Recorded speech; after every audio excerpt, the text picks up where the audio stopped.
Thank you, Jinu, and good evening. I hope I can be heard. Yeah. Uh, it's always a great pleasure to come to Mindscape, and and even greater pleasure to be in the company of the ex-Picons, most of whom I know for now more than 20 years. I had given the title for this reading as a soundtrack to our lives, and I have to say that the ex-Picons have always been a soundtrack to my own life, because they're always there. We don't meet too often, but they never go out of the scene. They are never out of the horizon.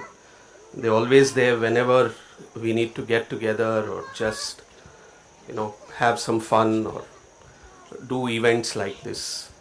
I have attended all the Mindscapes, and they have grown over the years. So it's a great pleasure. So thank you for calling me. And I think an even louder round of applause for all the ex-Picons.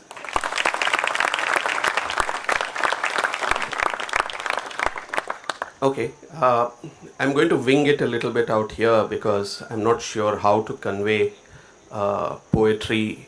I have done readings, but never to an audience such as this.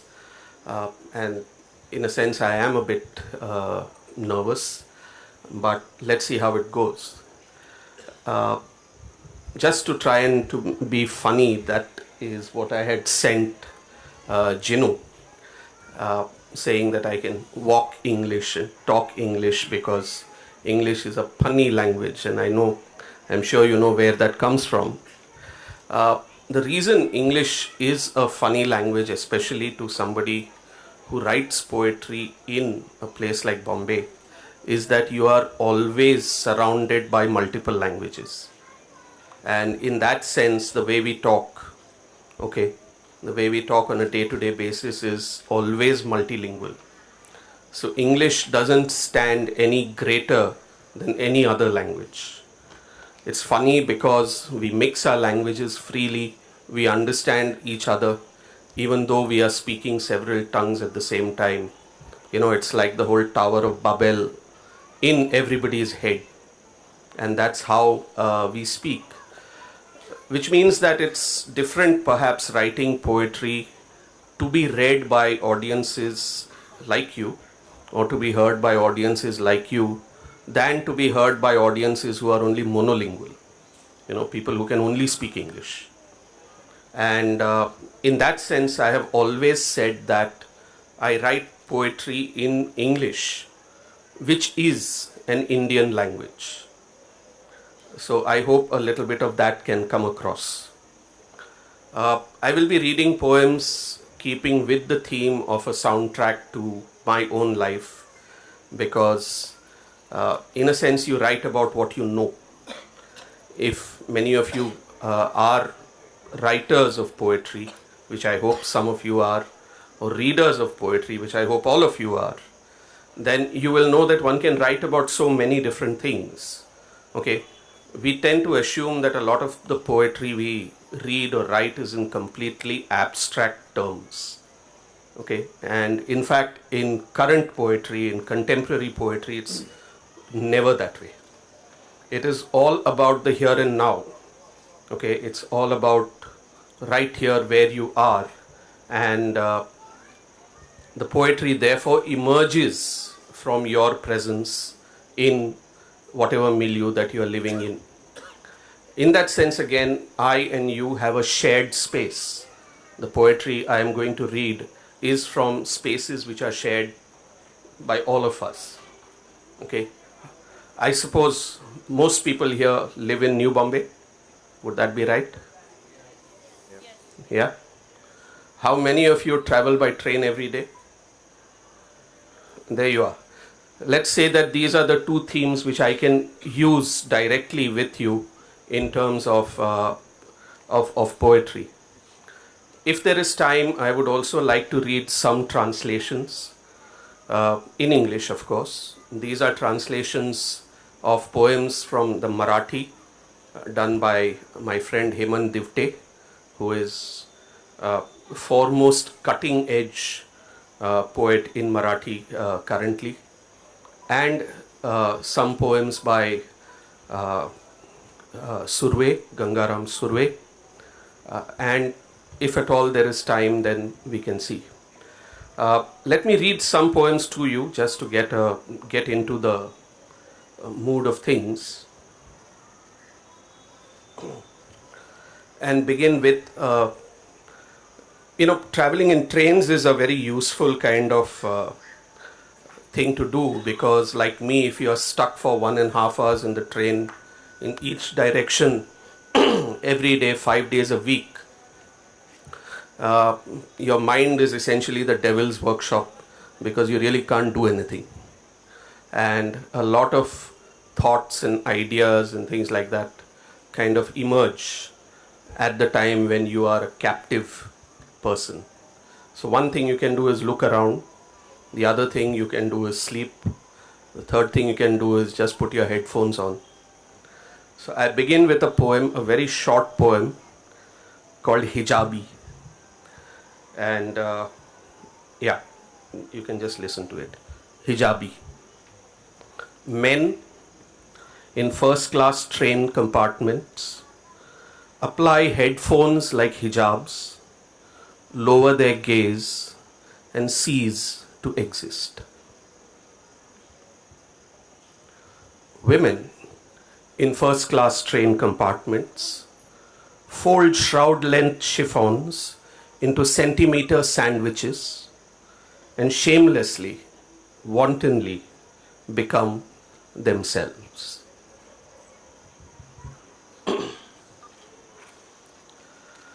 Keeping with the theme of poems written in trains, there is a subset of poetry which is called found poetry, which basically means that you can look at some text that is already there in the world and steal it and morph it and generally pull and push it and ultimately make a poem.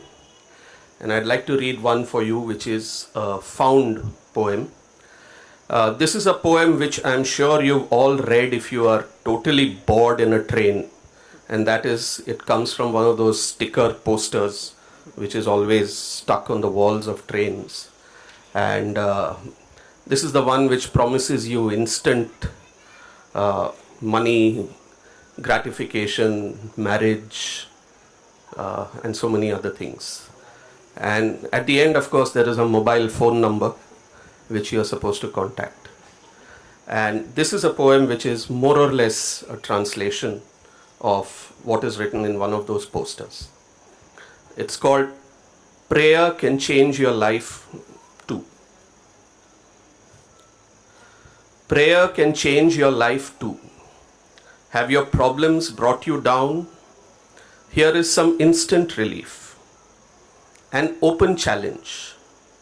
Benefits shall be accrued within 12 hours flat with full guarantee. Every desire fulfilled 100%. JPEG Sai Baba, saffron saturated, right hand in Abhaya. Lakshmi slips through fingers, make profit in business. Be free of debt, succeed in employment. Has someone fed you something? Made you drink something? Is love betrayed? Love marriage? Tie the knot with the one you desire. Domestic strife? Get the lot out of the divorce. Does that other woman your man has taken rob you of your sleep? Be blessed with a man-child.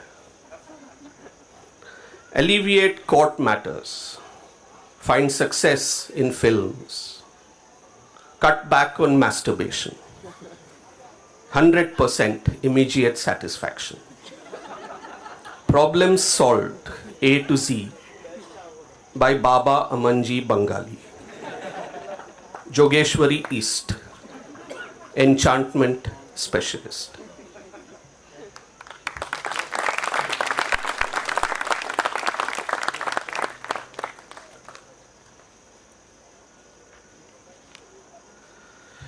Uh, I'll be reading some poems which kind of slowly merge between these two themes which I have talked about, traveling in trains and living in New Bombay. And perhaps the best way I can do that is by reading a couple of poems that I have written, in which, of all things, birds feature very prominently. And I'd like to begin with a poem which I wrote called Bird Upside Down. And once again, this is, sometimes you see things in life that you really can't believe. But this is one such event which kind of I encountered, probably on a train, but nevertheless. This poem is called Bird Upside Down. I am no ornithologist, but I swear there's a pigeon's foot poking out of that man's trouser pocket. There's a blue-gray feather, a further affront to my reality. The man moves with as much care for his charge as loose change.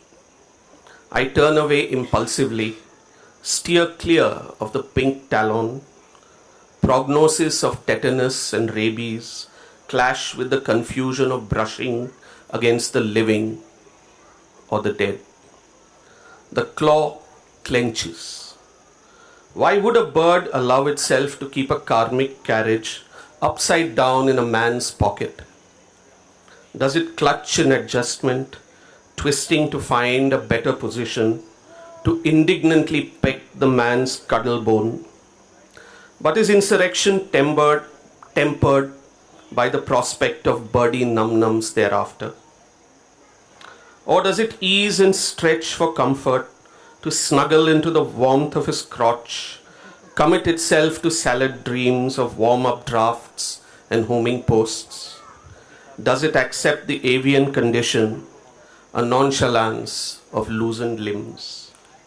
The man shimmies through forests of hips, his hand always kept close to his heart, where he keeps his cell phone and a packet of cigarettes.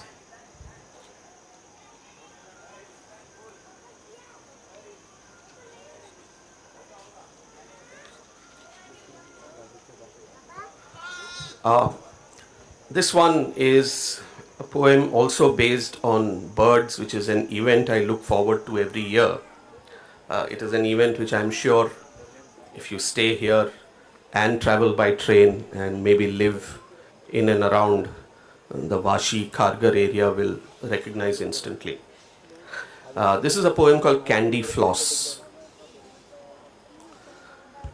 Candy Floss is hawked at Vashi, 50 shades pinker than the flamingo's wing, as she stands like Ian Anderson, foppishly upright in the Thane Creek.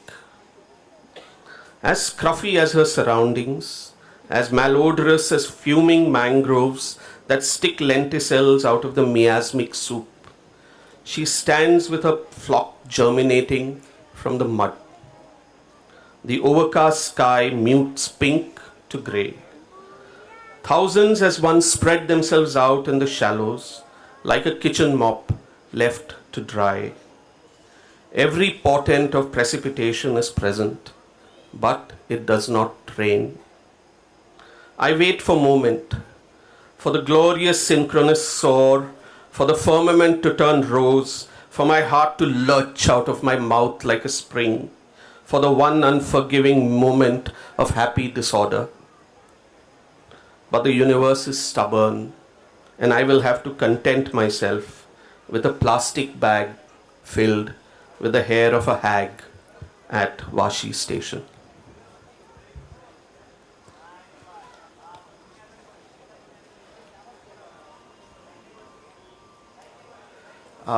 Reading a couple of poems, I have in my collection of poems several sections. This book interestingly is based on several locations, and the sections are based on locations.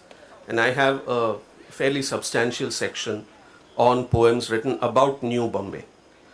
I call this section Urb Secunda, which you may realize is a kind of funny way about talking about the relation of New Bombay with Bombay, which is Urbs Prima.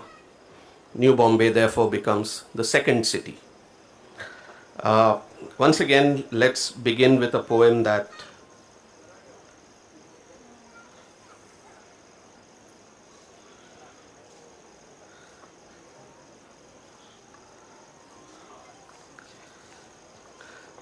crosses the divide between train travel and living in New Bombay. This is a poem that is a great favorite of mine. It's called Peabody. Peabody. Once again, of course, this is based on what you see in trains, okay? And you will probably have seen this yourself.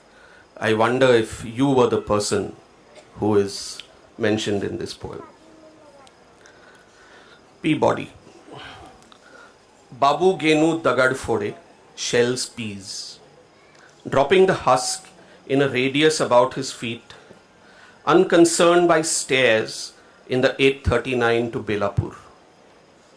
He thinks of his wife and picks another pod.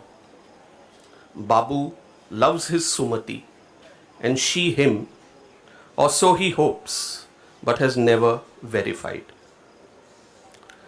De-leafing a cauliflower, pulling strings of French beans, his homecoming flurries drive the train on. Which gives him greater pleasure, the soft pock of a pod, peas exploding on his palm in green orgasm, or uncovering a misshapen pearl, tiny, succulent, that he tucks away in his mouth. With scarcely a thought for his missus, by the time he is home, Babu Genu will deplete a third of his load and ring his doorbell with green fingers and greet his wife with emerald teeth. Sumati sees, but just the same, she loves her mister. She thinks he loves her too, but has never verified.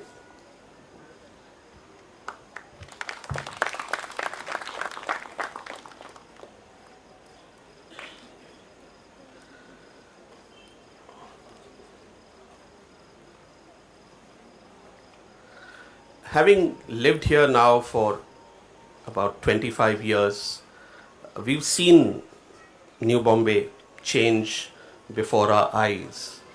And because the earlier part of our life was spent in Bombay, in a sense, New Bombay is always a city that is becoming and has never become, right? This is a metaphor that is a kind of constant soundtrack, if you like, to our lives living in New Bombay. And I have written a poem that kind of addresses that kind of incompleteness that we feel whenever we look at the city. I wonder whether you feel something like that too, that it's still happening, we aren't there yet. This is a poem called Friday Mosque in New Bombay.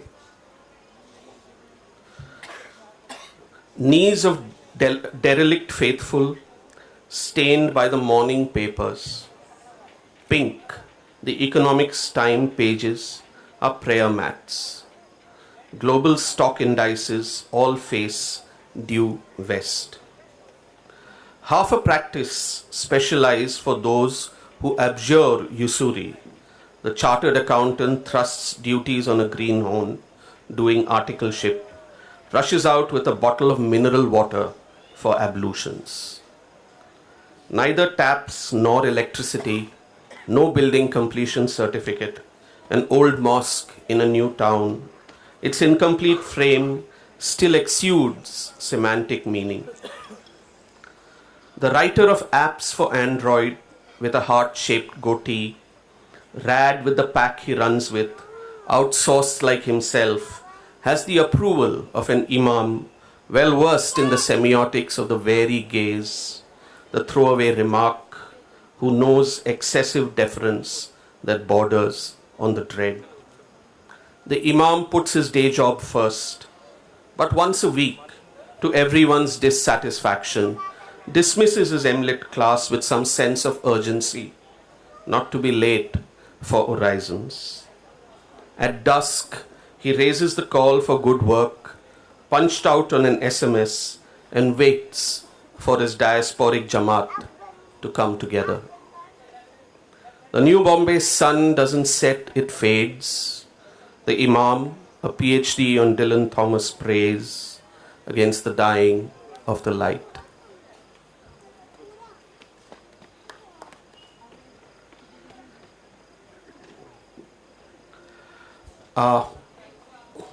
At this point, perhaps it would be a good idea to read somebody else's poems, and I would like to read some translations, if I may. I would begin by reading a couple of poems by my friend Hemant Divte, who writes in Marathi, like I said. And here too, the underlying theme of writing in a way that is part of one's own life, that emerges from one's own life, comes out very strongly. So a couple of poems from Hemant Divte.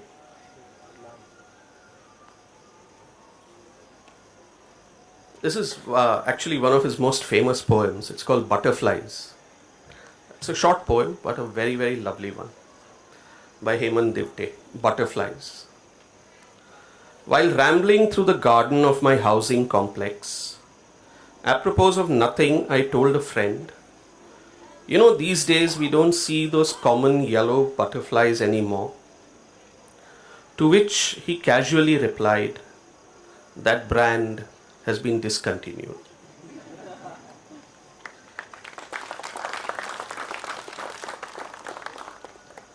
Hemant is in advertising, so a lot of his poems have brands, consumer objects, the material, the stuff that makes up our everyday life, which really comes to the fore. I'll read another poem of his. This is a poem called Mail Address. I reach into the innards of a Pentium 4 processor and log on. Chat with a friend beyond the 7 seas. He knows what came before me, of the riots in Malegaon, of the Shiv Sena's Dasera rally, of all the prizes Asha Bhosle has won, and so on.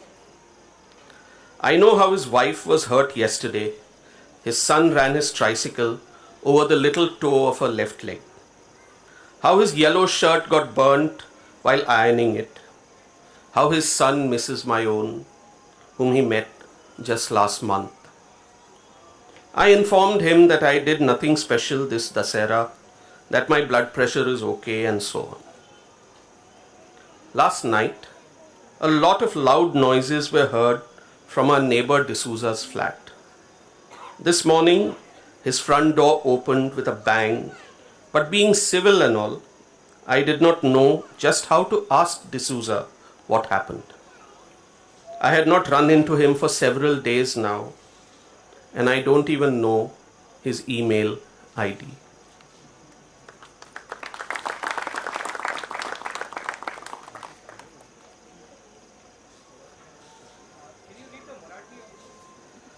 I would, but I don't have it with me. I wish I did. I'll read another poem which again is about language. I told you we are all multilingual. And when Hemant writes his poetry, he also writes his poetry in several languages simultaneously. Okay? So it's Marathi primarily, of course, but he has no problem at all in just moving into English or Hindi or Gujarati or anything, which is exactly what we do when we speak. So to a certain extent, I have tried to keep the same thing in the translation. This is a poem called What Happened to Language. What happened to the language of a boy sucking on a sugarcane stick? What happened to his language, this vagabond rolling an old tire all over his village? What happened to the everyday tongue of this little boy playing tabu and marbles? What happened to the language of this child who loved Sur Parambya, Gilli Danda, Lagori, Tops, Mummy Daddy, Doctor, Doctor? What happened to this free bird who blew lustily his whistle during the Jatra? This brawling boy who played Appa Rappi and cricket with a ball of rags, what happened?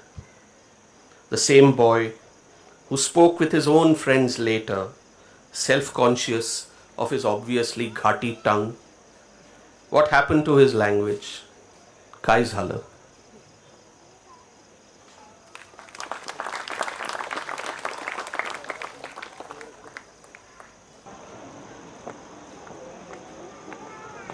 A couple of poems translated from the Marathi by other poets. This one is by Narayan Gangaram Surve. Narayan Gangaram Surve was a poet very deeply associated with the mill lands in Bombay. He lived there, he grew up there. He says he was found on the streets of the Girangaon.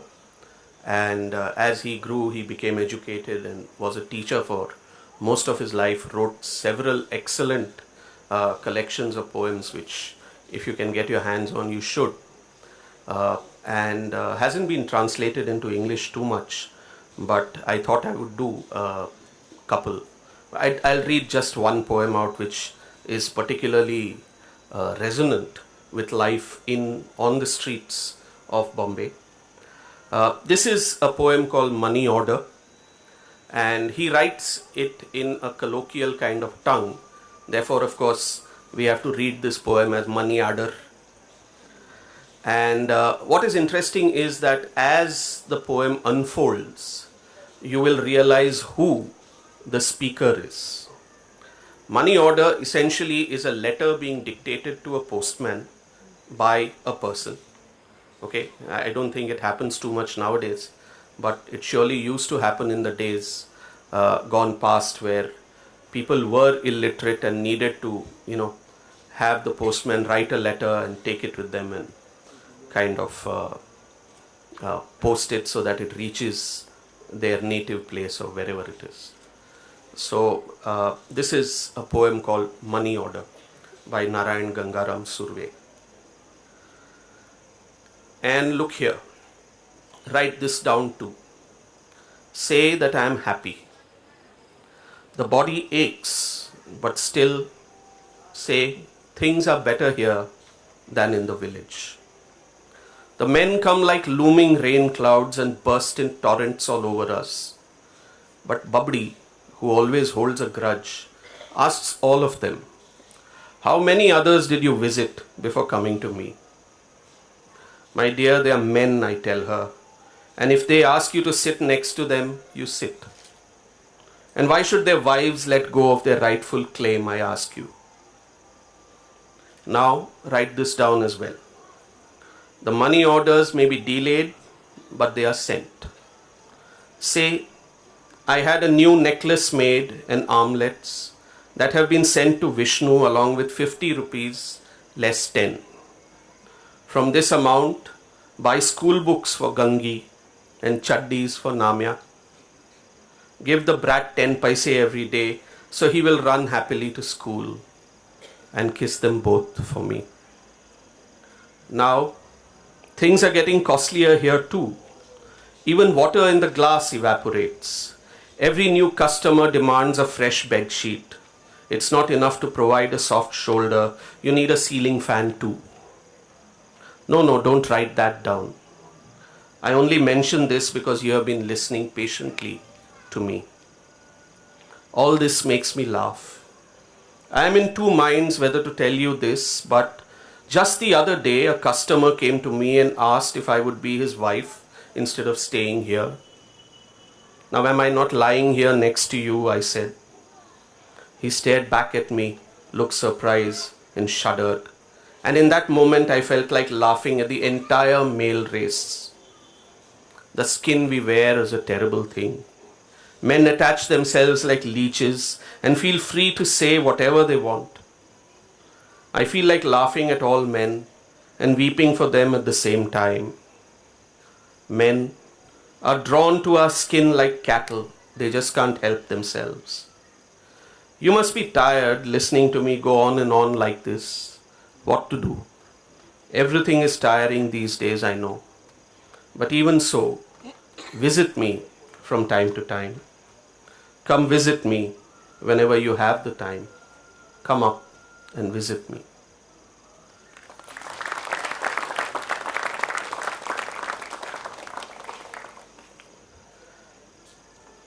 This is just to tell you that other than English also people can write some spectacular poems. Okay, these are things which one can enjoy reading in English, but I would urge you to read it in the original languages, assuming here everybody is multilingual. Everybody can speak and read Hindi, Marathi, Gujarati. That's what we are all made up of. Plus the many other languages that also now form the soundtrack to our lives. I'd like to read another poem by a different poet, Arun Kolatkar, who writes beautifully both equally in English and in Marathi.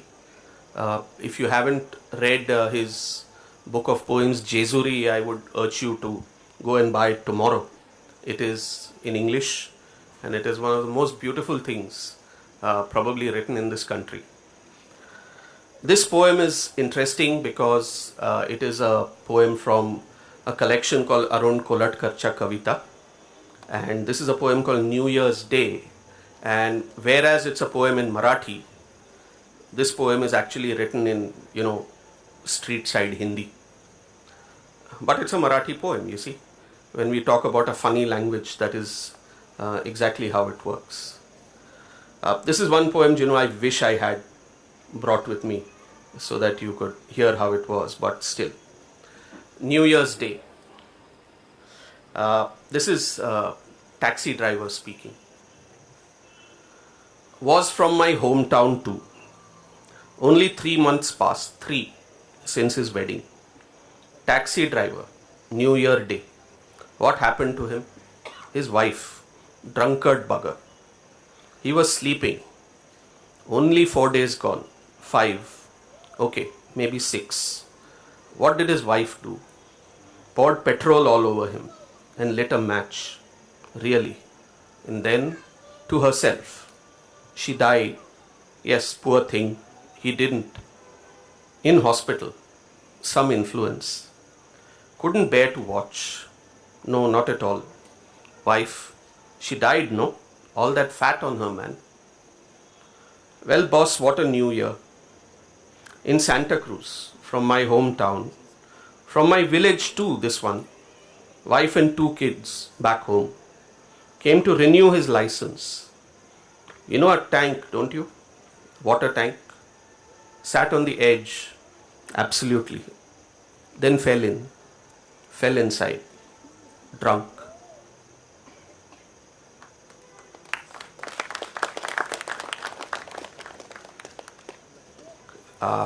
Had enough? How much time do I have, Jinu? Okay.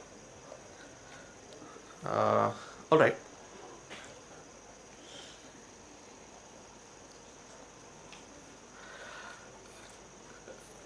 I suppose sooner or later, if you are an architect, that works its way into your poetry.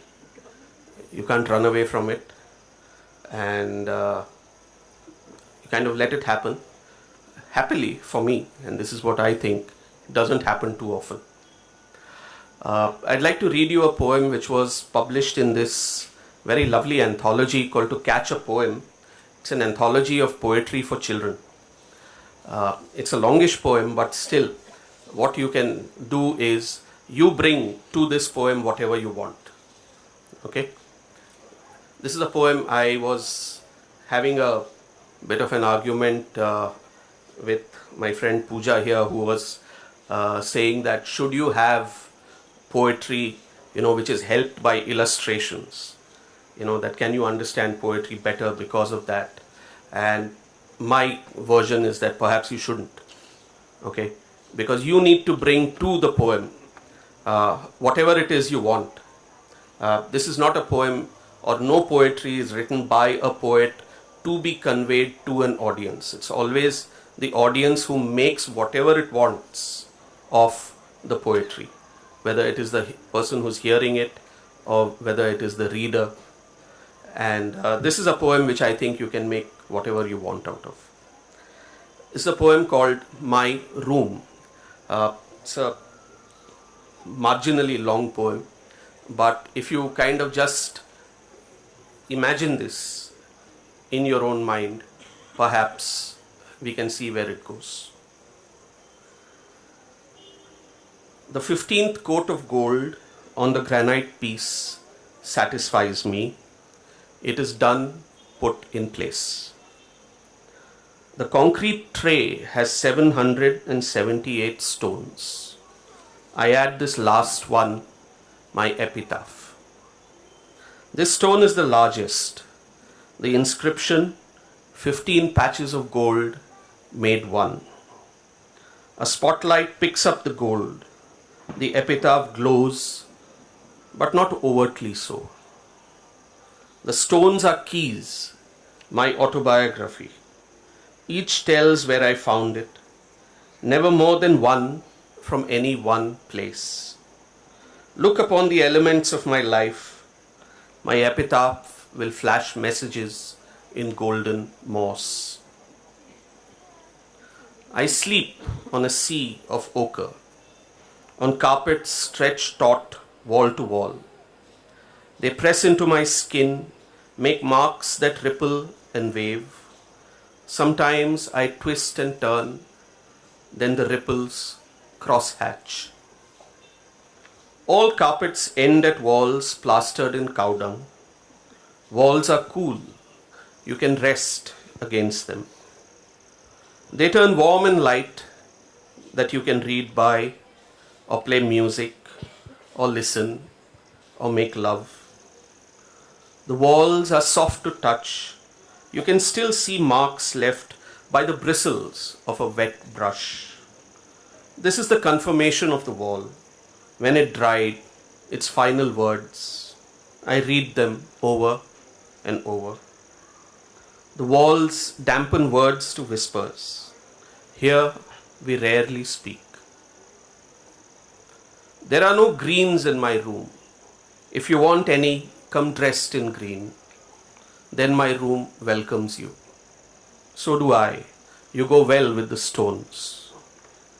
My room has one window. It is narrow and it is tall, divided 4 ways by sashes. Outside, you can see half a tree. You get 4 views of half a tree. You can look at them together or one by one. They don't object. Sometimes the branches swing. I can't hear the sounds outside. I play music to the dipping of branches. It cleans my room of clutter. My window faces east. This is not my doing. Each morning the sun comes through. 4 rays enter the room. 3 are damped in the ochre. The 4th reflects off the patch of gold on my epitaph. This wakes me gently. My epitaph is also my alarm clock. Thank you all.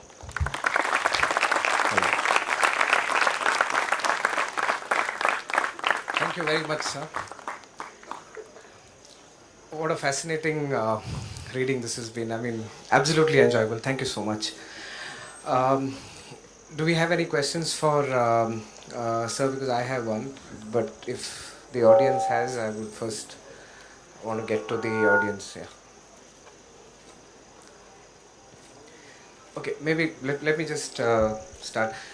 Since you're also a writer, and when you come, how do you decide what finds its way into poetry and what finds its way into writing, and all the mediums that you use? How do you make that choice. And the other question is, how does poetry become like an act of construction, if one has to use that metaphor from, yeah. Uh, there are no clear answers to both. It's simply that one works by instinct. You would know which is a poem and which isn't. Most of the other writing that I do is very clear in its intent. Whether it is writing a column in a newspaper or whether it is doing academic writing. I haven't done too much by way of fiction writing. So, whatever emerges as the possibility of poetry is poetry. That is the way it kind of happens. The second point, I agree with you quite a bit. A lot of poetry is actually constructed. There is this general myth, and I've heard it said by several people that, poetry kind of downloads completely on the paper and that's it. It's a done thing. Okay, and that is bullshit to a very large extent. Most people who write poetry work on it. Okay, the process of editing is probably longer than the process of writing. So the act of constructing a poem actually is there. It's very much there. This poem called My Room, I must have written this perhaps, maybe 25 years ago. And it was written in prose originally. Then, of course, I saw the potential of looking at it as a poem. So then I rewrote the poem in the form of poetry. And then when I had to get it published for this book of young poems, I looked at it once again and structured it in a very structured kind of manner. So if you look at the poem in the book, it reads 3 lines, 1 line, several 3 lines, another 1 line, and so on. So it is construction, absolutely. Right. Any other questions for? So yeah, you can always count on Ganesh for a question. Yeah, for a change, I thought I'll let you do that, Gino. First one. I know you read and write poetry, definitely read in many languages. So, you already kind of said, and earlier I've heard you talk about, what is poetry, what is not poetry, and things like that. But could you throw some light on, let's say you have read Hindi poetry, English, Marathi, definitely, maybe Gujarati. Because poetry has usually a lot of metaphors or references, and the more the reader or the hearer of the spoken poetry has some understanding of it, the more that person can enjoy and derive satisfaction from the poetry, isn't it? So, are there kind of language and associated cultural things which are different rhythms or something? Your own kind of experience with each of these languages you are familiar with? That's what I mean. You're asking 2 things, and both are relevant things. One is that if there are a lot of references in the poems that are written, you enjoy them, especially if you know the references. Okay, then it comes out as a sudden, spark of familiarity. And that spark of familiarity kind of brings us together, which I do hope may have happened when I'm reading poems about traveling in trains, or reading poems about New Bombay, that there is a spark of familiarity which can happen. When it comes to writing in different languages or reading poetry in different languages, absolutely, each language has its own subculture.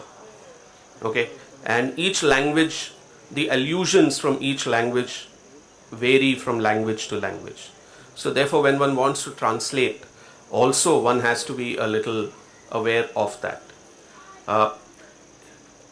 I have written this before, but it's very difficult to translate Heman Divte's poems into English for me, personally. The reason being, we both speak exactly the same language. Okay, when we are talking with each other, when I'm talking with anyone, this same, this funny language problem is there. When you're multilingual and you're speaking in all languages, okay, how do I even recognize a poem as Marathi? right?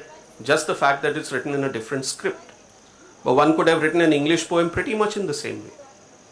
So it's very difficult, how do you translate, say, English written in a Marathi poem when you want to translate it into English? These are challenges which keep happening to a translator, and then you have to make the best out of that.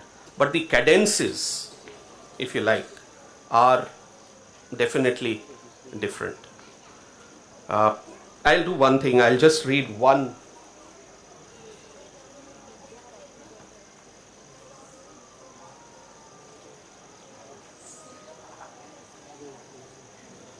very short poem. It's a quatrain from Faiz Ahmad Faiz, who writes in the Urdu, and I translated this into English. And it's just 4 lines, and I'll read both to you. So you can get an idea of the way the words sound, both in Urdu, the original, and in English. This is a poem called Raat Yun Dil Mein Teri Khoi Hui Yaad Aayi. I don't know if some of you have heard it. It's probably one of Faiz Ahmad Faiz's most famous quatrains. रात यूं दिल में तेरी खोई हुई याद आई, जैसे वीराने में चुपके से बहार आ जाए, जैसे सहरा में हौले से चले बाद नसीम, जैसे बीमार को बेवजह करार आ जाए. It's absolutely fabulous, my hair stands when I read it.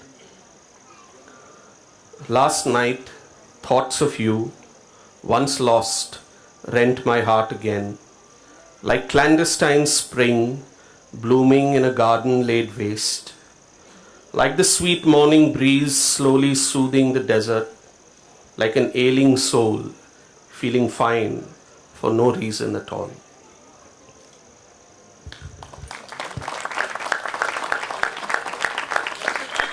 So I hope you get the idea of sound, One of the reasons one translates actually is just this ability to play with sound, both sounds in your ear. One translates not for doing it, one translates just for the sheer bloody pleasure of it, And if it comes out and I can read it to you, so much the better.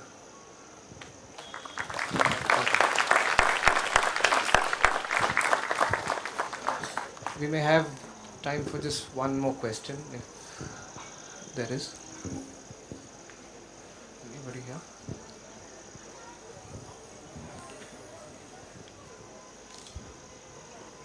All right. Thanks a lot.